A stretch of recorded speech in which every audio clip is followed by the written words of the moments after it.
around the world here within the community. Good morning to everyone over who's just seeing the sun rising. I think I saw Marlene say that where she is in the world, the sun has just gone and risen.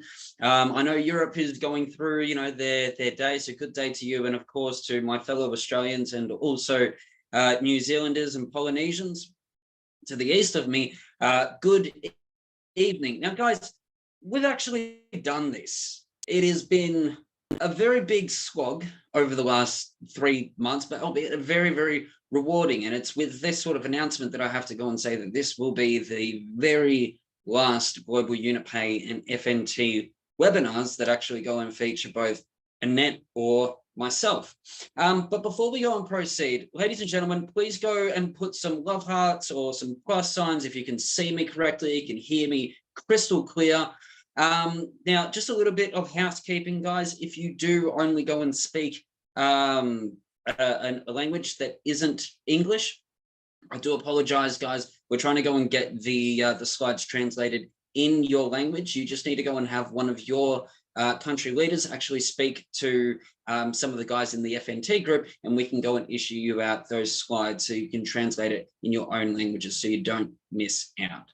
The other thing as well is that when it comes to any questions, guys, we will go and do maybe a few quick questions tonight, just because this is the very last one. Let's try and steer it more towards a bit of a celebration, because above all else, the fact that we are here with you today, that I can go and deliver this message, goes and says that we've actually done it.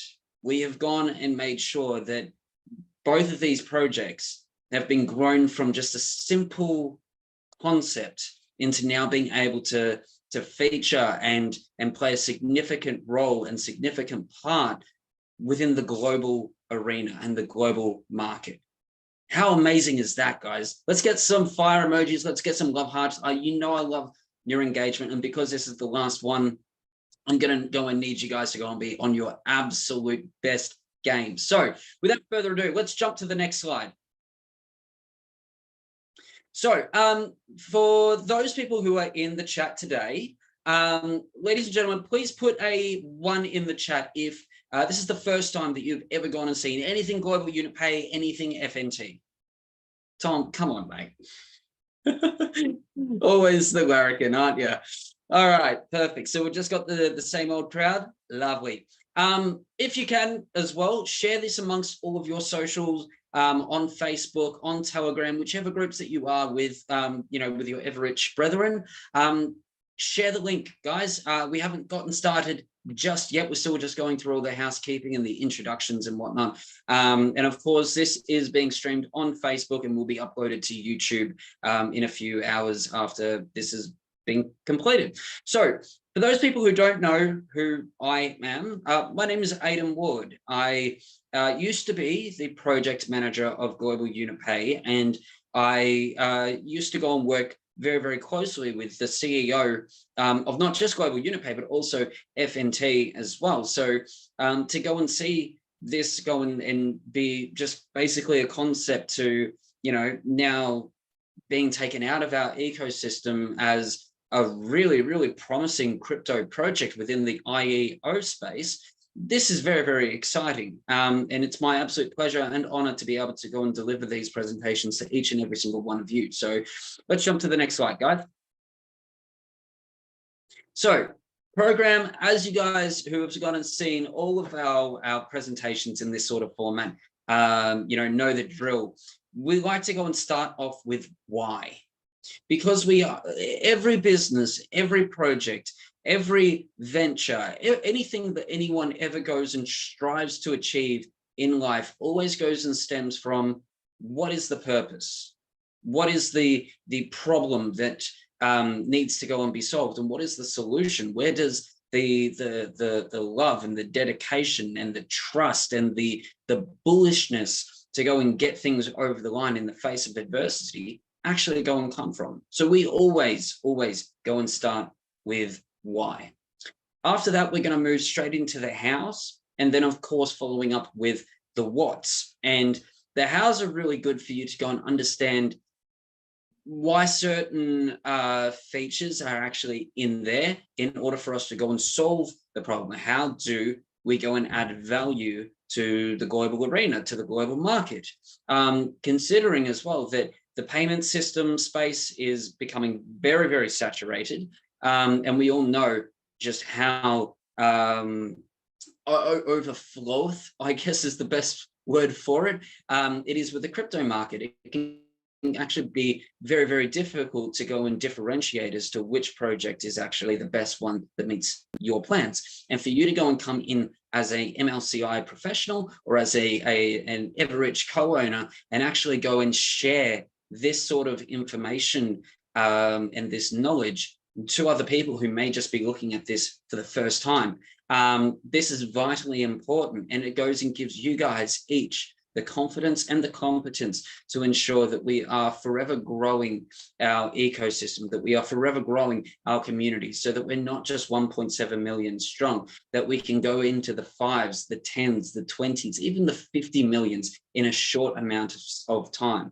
And then following up with the what's. So what is it that goes and separates us from the bulk of the markets in both the payment system niche, as well as perhaps the fintech space, as well as cryptocurrencies as well? And that's why we've combined both global unit pay in the first part of this presentation, alongside with a little bit of FNT as well. And if you guys need to go and have a dedicated FNT breakdown on the project, so that when we go and launch in the future, you guys are going to be armed to the teeth with information and use cases, so that we can still externally drive the success of FNT, drive the success externally through global unit pay, even though we still go and have global unit pay feature as a very prominent component of our ecosystem, being both the on-ramp and the off-ramp.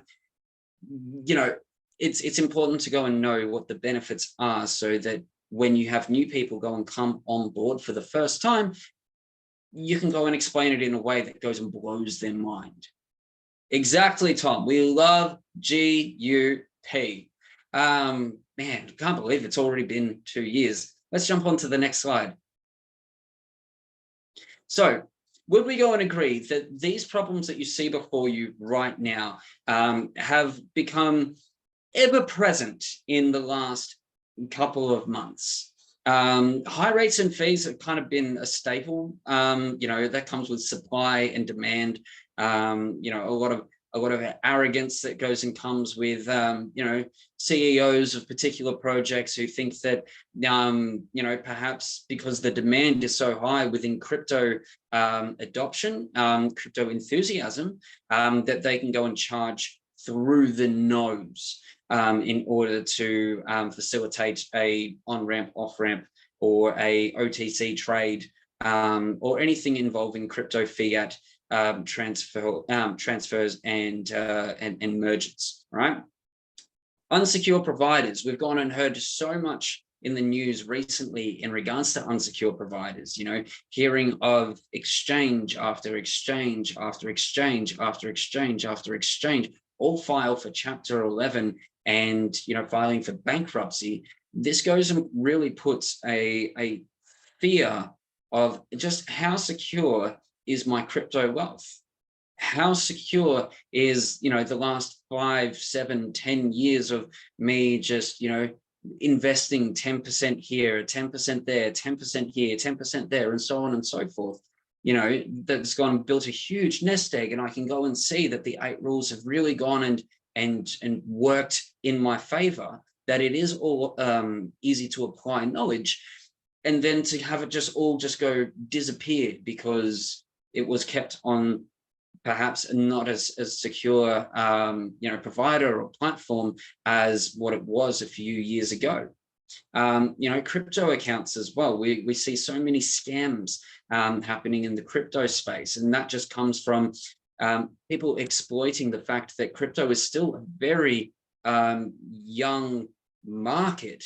And it's still emerging, and it's still ever evolving, especially as we're transitioning from Web 2 to Web 3 as well. Things are going to go and get a lot more abstract, a lot more avant-garde, a lot more fantastical, I think might be a better word for it, but still very grounded, if that makes any sense, guys. And then, of course, the big one that we're seeing happen all across the globe, especially with what Binance has just gone and issued as of Sunday, you know, with regards to the withdrawal limitations that they've gone and put on. To mention all the global regulations that we've gone and seen go in and drastically change the way that the digital asset space has actually been conducted. And that's only within the last 2.5 years. As co-owners, we would be very well aware as to what sort of difference global regulations can actually go and be made once they are changed and once they are tweaked. And it is very, very difficult to go and stay on top of that at any given time. Next slide, please. So this is our why. And this is, without taking too much credit for it, this is probably the statement that best fits the last 2 years working with Global Unipay. And it really does go and factor in, you know, the idea that we went and had within EvoRich, and that was done when Marshall and Valentin were heading the project at that time, which was to go and provide crypto fiat solutions for our community. And then after that, it has then since gone and evolved after, say, June in 2021, when, you know, Valentin came back from Moscow at Tech Week and went and said, I am confident that we are going to go and be the difference in the payment system market, that we can go and be the best in the world. That is a true anecdote and recount as to what happened on one specific meeting that I had when I was still very green behind the ears. So we go and read that by ensuring our platform meets the international standard of security, availability, and functionality, we will have a world-class crypto fiat payment institution that ensures a thriving environment of globalized wealth empowerment without discrimination. Does that go and fit the model of the new economic evolution of the world to yourselves? Is that congruent with the mission? Is that congruent with everything that you've gone and seen that Global Unipay has gone and been able to go and solve for our community, and now also big time players in the payment space? This is huge, guys. And as co-owners, this is our baby that's gone and been able to grow from nothing into something. Yes, that's right. Get all the applause and all the love hearts out of the way. Yes. Let's go and smash those reactions. It goes and fills me up with joy. Next slide, please.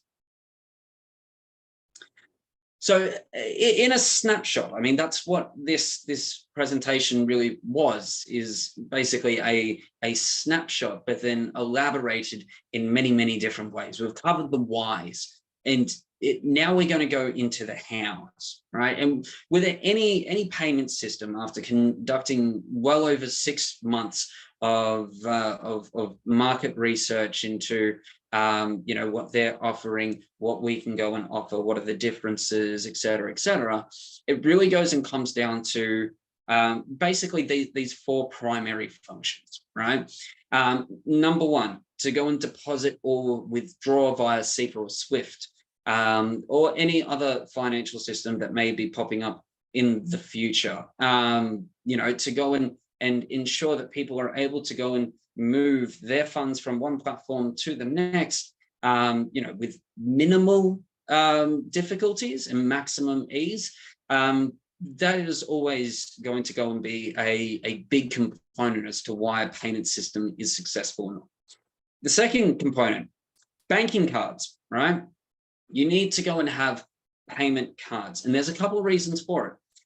Number 1, convenience. It's also really good for brand recognition as well, to go and, you know, whip out your wallet and then go and smack your GUP card on PayPass and everything, and you know, pay for shoes or hotels or movies, or it can go and start up a real good conversation, even at bars as well. I know a couple of the partners here in Australia, when we have actually gone out to bars in our extracurricular activities to actually go and use the global unit pay card. It's like, oh, I've never seen one of those before. It's like, oh yeah, well, you know, we're actually co-owner of this payment system. No, wait, what? That all goes and works, right? But probably the more subtle benefit from a company standpoint of having banking cards as a service that is provided is the fact that it goes and it minimizes funds being moved to another platform. All right, and I'll give you an example, right? So there is a specific competitor that goes and offers very much the same sort of services with the OTC exchange, you know, banking cards, SEPA SWIFT transfers, and also multi-currency accounts, right? I'm not going to go and specify the name on here, but they have a green card. Now, this specific company has made it in the past very, very difficult to go and withdraw via SEPA or SWIFT, or they've gone and abolished it entirely, right? You can go and deposit, but you can't go and withdraw. So what that basically means is that they have to go and have a card that people can go and use funds and have a specific use case to go and, you know, continue business. Does that make sense, guys? It might be a very nuanced sort of idea behind it, but this is a huge thing. And the fact that we have the cards available within Global Unit Pay, and not just any plastic cards, but with the benefits of having, you know, wooden cards for all you green enthusiasts out there. Don't worry, I'm in that same boat now as well, but probably not to that extent.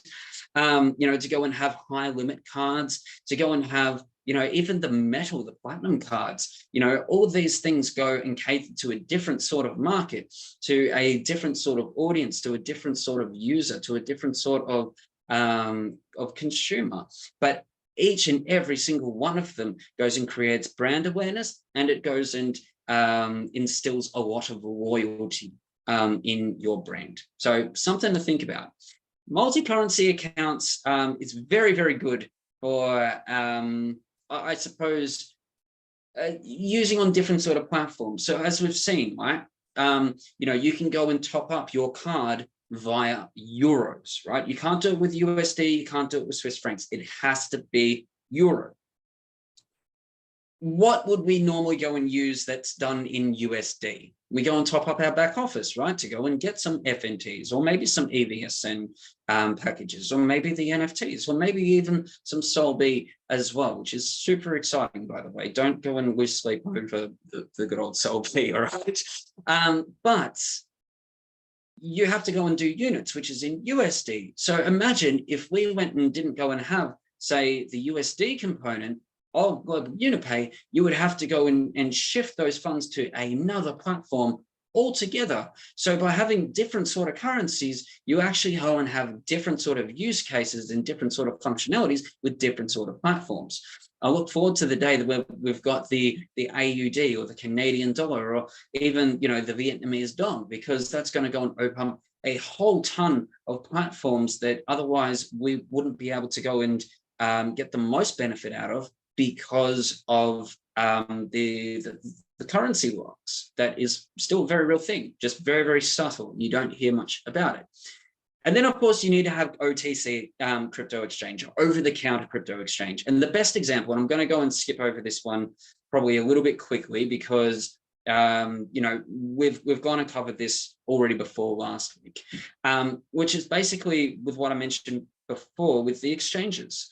You know, best way to go and instill security is actually to go and ensure that an exchange that is likely or at risk of filing for a Chapter 11 or bankruptcy, or having some really untoward actions taken on that sort of company, well, you still need to go and store your crypto somewhere, right?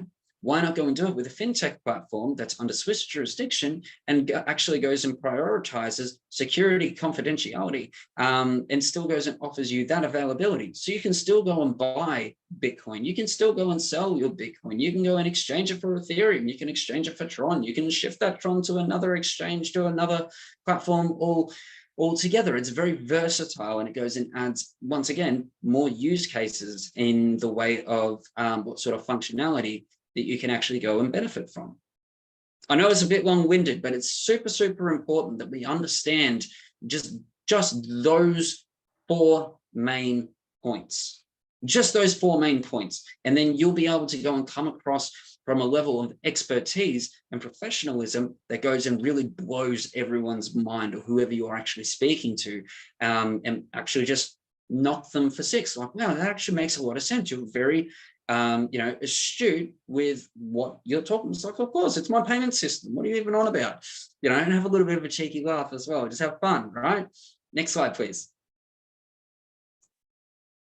So these are really the credentials of Global Unit Pay. And we've gone and seen this many times. But what basically seems maybe like white noise to us, because we have gone and seen all of these this information, this is super important to anyone who's looking at Global Unit Pay for the first time, because we will be able to go and show the legitimacy. You have the office address for one, which is a physical office. It's not just an address, it's a physical office. You can go walk through Johannesstrasse in Zurich and actually go and knock on the door and say, hey, Valentin, it's me, insert name, let's have a coffee, sort of thing. You do have that option too. Probably don't go and do it too much. He's not going to appreciate me saying that, because he's absolutely under the pump. But hypothetically speaking, you could absolutely do that. So we're just going to go straight over. Big one is that we're in over 160 countries. We have over 50,000 registered users. We're getting very close to the 200 company or corporate account mark as well, which is a huge milestone for a company that's only just now celebrating their 2nd birthday, about a fortnight ago, which is very, very exciting. But above all else, guys, this is also a proof of probably the first year of Global Unit Pay, where we went and made massive leaps, pretty much before we could walk effectively. And thus we are award winning, and actually did receive the recognition of the world's best crypto payment provider by crypto.com for 2021. Pretty amazing, huh? Yeah, I knew that was coming, Marlene. Thank you for your endless support. Next slide, please. So let's go and cover basically these 5 key parts of Global Unit Pay. And if you were to go in and have this in a folder to actually go and show each of your, I suppose, new partners or potential clients, right, they will be absolutely blown away, right? You talk about the fact that we've got banking services, which are active right now. There are ways to actually go and get an IBAN through one of our Liechtenstein banking partners. Also, you need to go and speak with support about that in terms of the conditions, but it is available. The OTC exchange that we went and said, which goes and adds more security while not, I suppose, diminishing someone's crypto enthusiasm. The listing and the card branding. We spoke about this last week and at the end of last year as well. New crypto projects wanting to go and be part of an audience, wanting to go and make a big splash, as we enter into a bull market, or we're still, dwelling in a bear market. They want to go and make a big exclamation point of difference, how they can go and stand out. And, they can go and list on Global Unit Pay. There is a process, but it is possible. They can go and have their own brand on a payment card for their people, their holders, their traders, their stakers, their partners as well, that they can go and use to go and pay for hotels, pay for flights, and go and buy coffee in Naples or Vienna or wherever the wind goes and takes them. You have all of these opportunities, and that goes the same for anyone else that's looking at Global Unit Pay for the first time, and especially in the crypto space, as more enthusiasm goes and rises again, as more adoption goes and grows over time, there are going to be more and more people with their own crypto projects that will be looking for a safe space to go and list their token, which goes hand in hand with OTC exchange as well, just FYI. And finally, probably one of, if not the most important part of Global Unit Pay is that funds that are deposited into any Global Unit Pay account stay there. They are not loaned out to the tune of up to 90%. They aren't shifted to another company, like with what happened with FTX and the partner company that I think Alameda Research, whichever it was, right? This is why those companies went and fell, right? They were doing the dodgy, and you can go and rest assured that Global Unit Pay and FNT as well are always keeping all of their registered users, all of their verified users, all of their clients, all of their consumers, all of their participants, you know, to go and have the absolute best environment for their funds to survive and thrive as well. Next slide, please. So we've gone to cover Global Unit Pay, and that probably takes us through to about 1.5 years since it went and launched, and beyond now as well. But really the game changer for Global Unit Pay came last year at the start of July, where we went and opened up the FNT project, right? And if I can just go and take you right back down to memory lane, FNT was only ever supposed to be a utility token for Global Unit Pay. It was supposed to go and be used in collateral or used in lieu of fiat funds. So, you know, effectively what would happen is that someone would go and, you know, deposit funds into Global Unit Pay, or maybe they went and absolutely slayed the partner program and the, you know, and the MLCI, and they went and withdrew all their units from the back office. And now they're just sitting there like, okay, well, what do I want to go and do? Do I want to go and get a bank account? Do I want to go and perhaps go and get a platinum card, you know, export? They had options, but perhaps if they were a little bit short, say, of the IBAN accounts, because they might be in a high risk area, or their risk profile might have gone and been put into the high category, which means there's a little bit of a loading. It's just one of those facts of life sort of things, right? Can't be helped. So you would then be able to go and use FNT to go and cover the cost.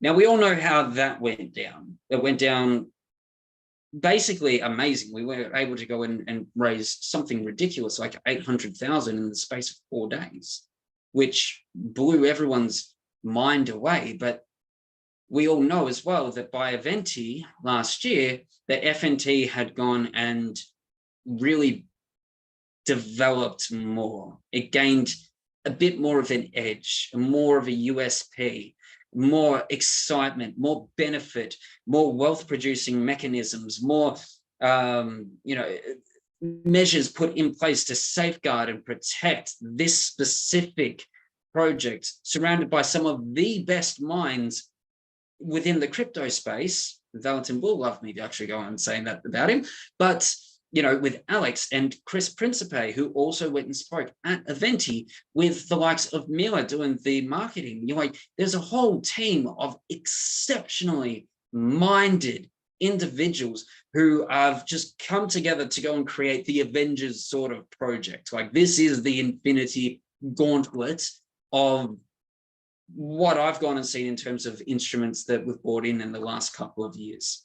I think it is far beyond the potential of what people have actually gone and given it realization to. And I've tried to go and relay that to each and every single one of you. But if you guys are watching on YouTube in the future, from today being the 24th of January, or you're on Facebook right now, you know, because someone's gone and invited you to the group and you're looking at it for the first time, I'm going to go and show you guys a little bit more of the important parts of FNT, the important components of FNT, as to why this is going to go and live up to all of the expectations.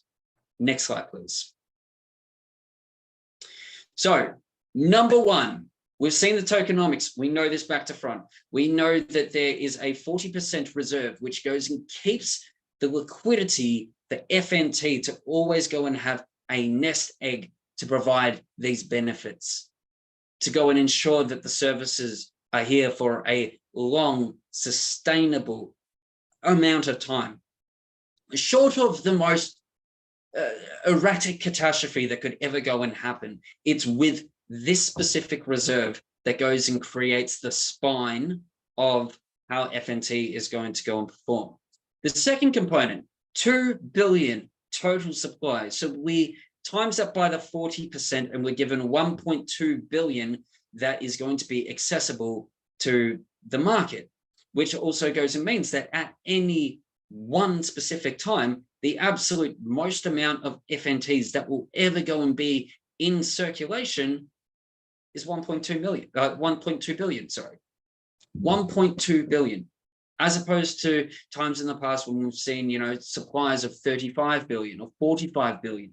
That's a very saturated number compared to, the amount of holders or users of those specific tokens. But with FNT, because we've gone and done the whitelist for the last 6 months, we've gone and ensured that there are mechanisms in place to go and force upwards pressure on the token, despite anything happening internally or externally for that matter as well. We can go and ensure that our community is always in charge, that our platform can go and be I'm not going to go and say, I'll go and say the sanctuary, right, between the old traditional financial services and the new avant-garde digital assets, FinTech services merging together onto one platform, giving you the best of both worlds. Sounds pretty good, right? But wait, there's more, because we are always going to go and have a sustainable burning mechanism. Now, for those people who have never gone and seen or heard what a sustainable burning mechanism is, this is what we call the burn buyback. So take an example. If you were to go and have your FNT portfolio, let's say it's at 10,000 for arguments, right? 10,000 FNT, you decide to go and sell, 1,000 FNT onto one of the tier 1, tier 2 exchanges, that we go and launch, right? Out of that, FNT goes and uses the reserve capital, or, the funds that they've actually got, and they go and buy back that 1,000 FNT. What they then go and do is they go and cut it up to half, up to 50%, and go and put it in a burn wallet, which goes and continually reduces the amount of circulating supply. Now, if we know how supply and demand goes and works, if we're maintaining the market cap, but we're reducing the supply or the amount available, then that goes and puts an ever so slight increase in terms of the value of each token. Sounds pretty good, right? It is literally that simple. If you put upwards pressure on a token, you will go and see the value go and rise. If you put upwards pressure on a stock, you will go and see the value go and rise. If you go and put upwards pressure on or pretty much any asset, it will become an appreciating asset, so long as that the upwards pressure goes and is greater than the amount of downwards pressure. If that ratio is more shifting towards an upwards direction, you're going to go and see a capitalization in the positive. Contrast, if you constantly go and have downwards pressure that is beating and is weighing more than the upwards pressure, you're going to go and see a depreciation to whichever asset you're trying to go and invest in. That's basic maths. So that's why the burn buyback is so crucially important, because we understand that there are going to be people who go and buy in cheap and then sell at a peak. And we want to make sure that FNT isn't just a flash in the pan. We want it to go and be here for many, many, many, many years to come. Next slide, please. So we've got the native token. Now, the native token basically is the fuel to the whole ecosystem. It's the air that goes and breathes life into everything FNT, right? When you're staking, you're using FNT. When you're, making purchases, you're using FNT. When you're going through the, the lending and the borrowing aspect, you're using FNT. Every single function within FNT world is going to go and require you to go and have some supply, some amount of FNT used to go and complete that function. It's probably not going to go and be too much, but because we are using this as well as the fuel to go and keep the ecosystem going, this is also going to go and reduce the supply, but also maintain the market. So as you can see, guys, we're going to be partnering with Global Unit Pay and being able to go and supply Swiss IBANs. We've got those lending and borrowing components as well. If you want to go and find out more, either go and look at the white paper. There'll be a QR code coming up in a couple of slides so that you can go and download it for yourself and find out how it works. Or alternatively, you can jump onto YouTube and have a look at last Thursday's webinar to, actually dive in a little bit more. As I said, there's going to be also earning and staking components to it. There will be more information in regards to what benefits go and yield with that specific function at a later date. And be sure to look out for the business forums or any presentation that Valentin and Alex go and do in my absence, where they'll be able to go and give you those updates in the future as well. Next slide, please.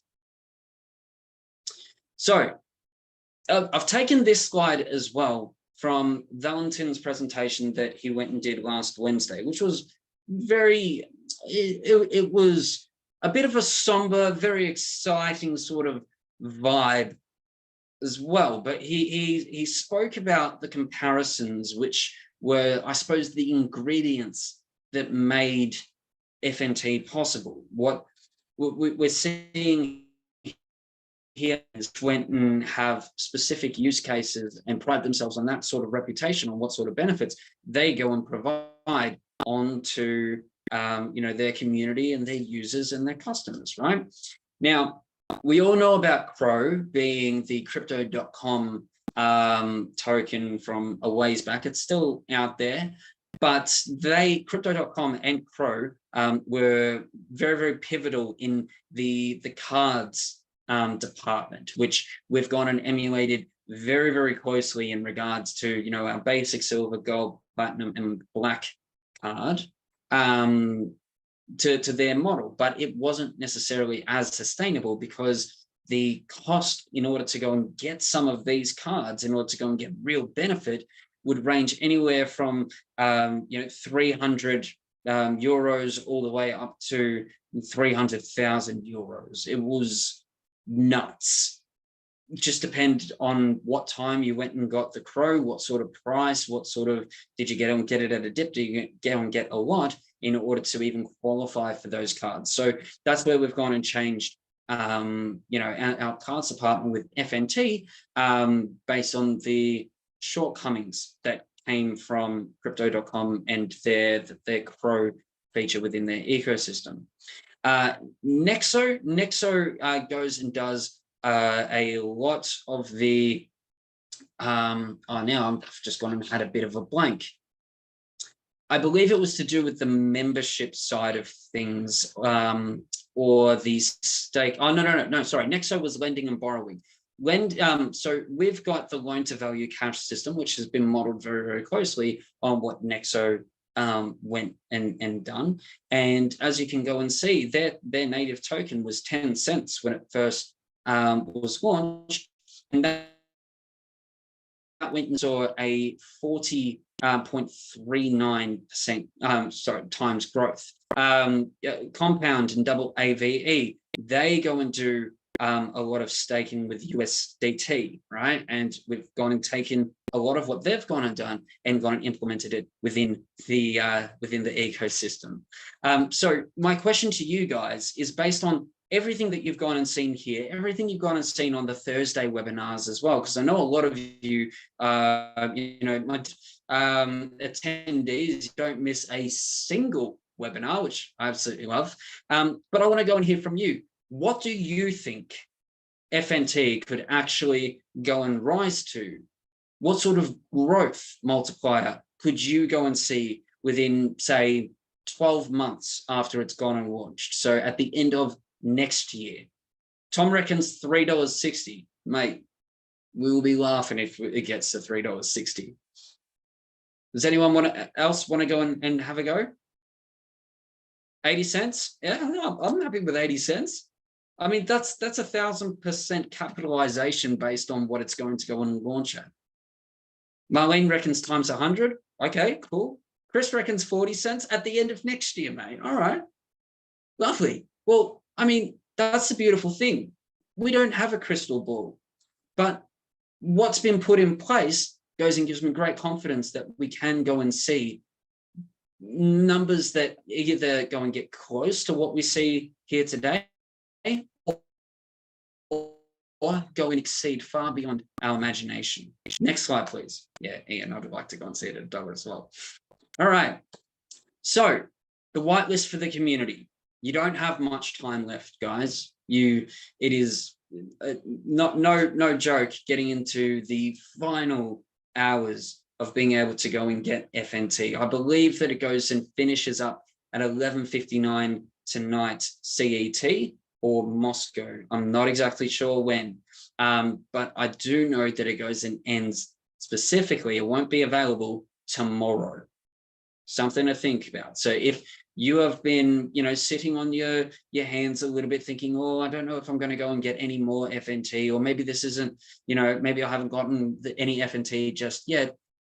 Like, yeah, I mean, now's the best chance. Otherwise, it's going to go and be the absolute last time that you're going to go and get it at these sort of prices. Even if you were to go and buy a 20-unit package, that's still going to give you a capitalization from 5.8 cents all the way up to 8 cents, because that's when it's actually going to go and get launched at.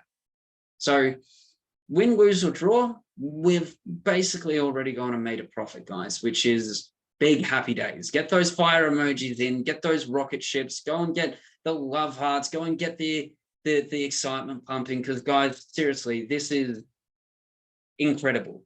Next slide, please.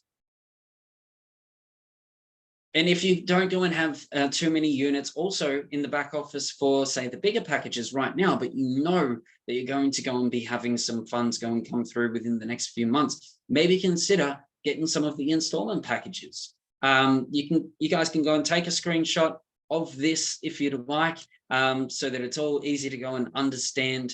You've got the amount of FNTs that you go and receive per package. You go and have the number of monthly installments, what the installments would each go and be. So I've gone and made it really easy for everyone to go and understand, so that they can go and make the right educated decision as to whether this is right for them. Okay. So the more that we go and take off of the ecosystem, off of EvoRich right now, means that there's going to be less when it moves on to the next set of sales. Just to go and clarify. And just on that note as well, we've been so lucky to go and be able to go and invest, say anywhere from 20 units all the way up to 15,000. This next platform, this next community that FNT is being shifted over for the next set of sales, the minimum that they have to go and pay in order to qualify for FNTs is 5,000 USDT. 5,000 USDT. Now, of course, they're going to go and get it at a sizable amount from 5,000, but that is the entry point. This is another big reason as to why I believe firmly that Valentin's coming in at a very good space with a very big community who's going to go and take everything that we've been able to go and achieve and run it up so that we can go and be the ones holding the bag at the end. Who wants to go and be on the receiving end of that? Yeah, absolutely, Bisno, 100%. Marlene's absolutely on fire tonight. Yeah, Tom, never disappoint, mate. And Ian, I saw those hearts before with the flames around it. Love it, mate. Next slide, please. So, guys, if you haven't gone and seen any of the white paper, please, please, please, please, please, please jump on board fntworld.io. If someone could drop that link in the chat, I'd be forever grateful.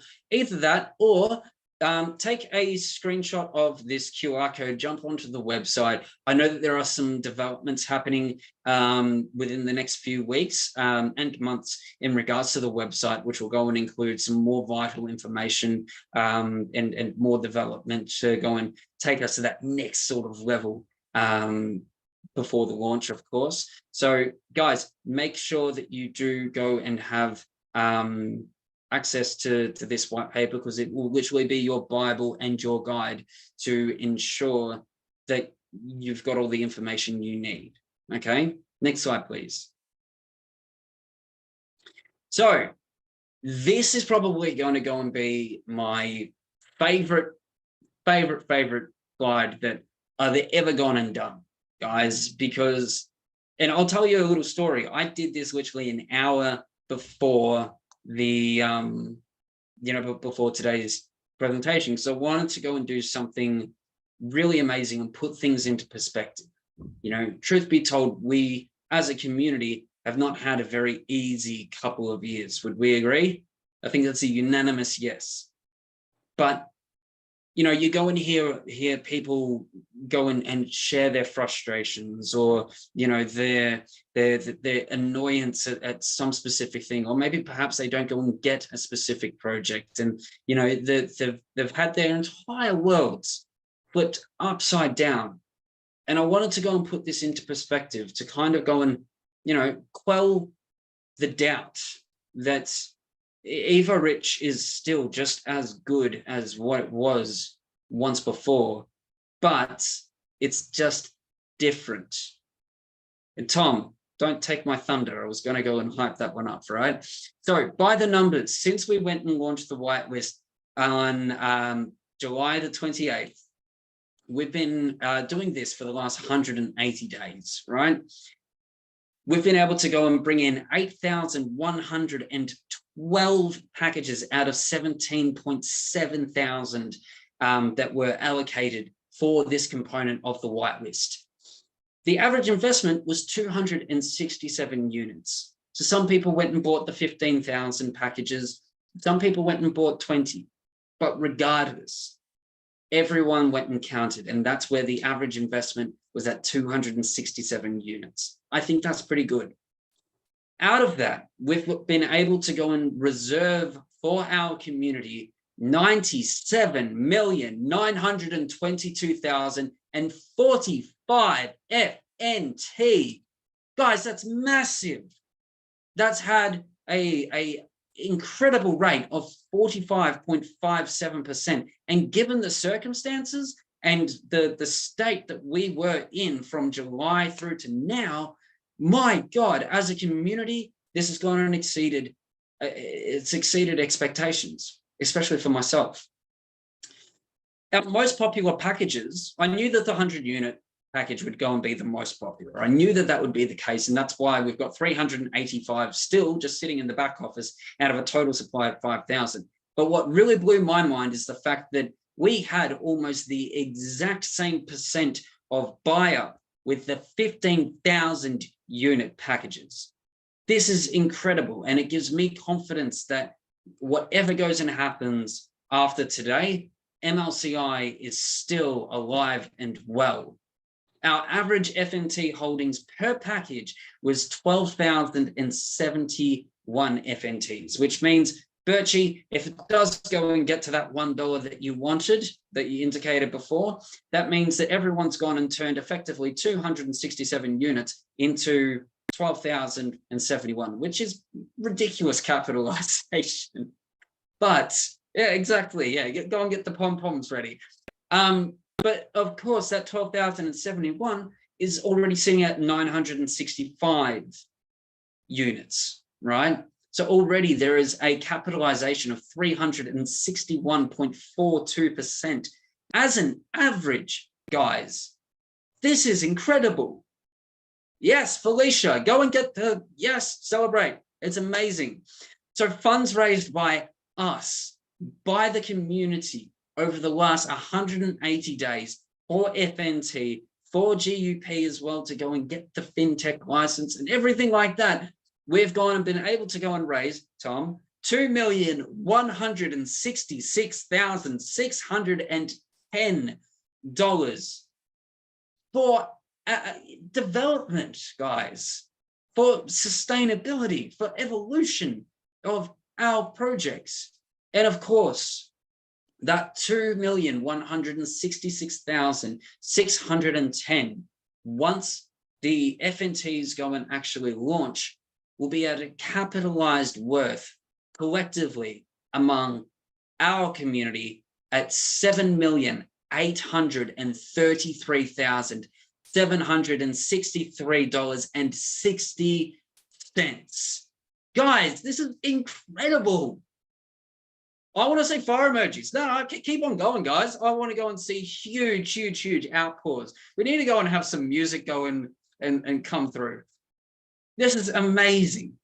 And when I was doing this slide in particular, I could not take the smile off of my face. And you don't have to go and thank me. You don't even have to thank Annette. You know, we're just here to go and share the information. What you guys went and did was you took that, you saw the potential that we did, and you just ran with it. You spoke to your downlines. You went and shared this amongst the Facebook groups. You went and backed certain leaders up when they were talking about FNT having such huge potential. You instilled the belief. We don't need to go and have the huge I suppose adoption that we went and saw in 2019 and 2020, because it was a different sort of world. But what we've indicated right here is that it doesn't matter how small every single person goes and actually puts in, or how little, together we can achieve some insane results. And I thank every single one of you. Next slide, please. And so this is basically it, right? We've done our job as co-owners. We've done our job as community. We've done our job as crypto enthusiasts. We've done our job in terms of being Valentin supporters and Mila supporters and the new economic evolution of the world supporters. This is just one more tick on a successful box. We've done this. And it's actually very, very fitting, because after we finish up today's webinar, my obligations to Global Unit Pay and FNT also go and cease. So I couldn't have done this without each and every single one of you. And Valentin wouldn't have been able to go and do it without each and every single one of you. You might not go and necessarily acknowledge it publicly, but we seriously couldn't. You know, it's you guys are what go and make us able to go and do everything. And 2 years ago, I never even dreamed that I'd be able to go and be in front of the camera. You know, on the opposite side of the country, I was a complete and utter no-name. But it was your belief and your support in some little upstart from Melbourne getting the opportunity of a lifetime, and it definitely felt like a lifetime. But to go and have this sort of experience, you can't go and put any quantitative value to what it has been worth. To even be considered the host for the anniversary event. And while you might not go and see me too much on camera for a while, I'm always going to be Eva Rich. I still bleed purple, white, and gold. And I'm only ever just, I suppose, a message away. But I will be back, ready for the next project that I can go and attach my own reputation, my own integrity, with the same enthusiasm that you've all gone and seen as contagious. And I hope that each and every single one of you will go and join me once that project goes and rears its head. So without further ado, thank you so much once again. This is Aidan signing off for the very last time. Until next time. Thank you.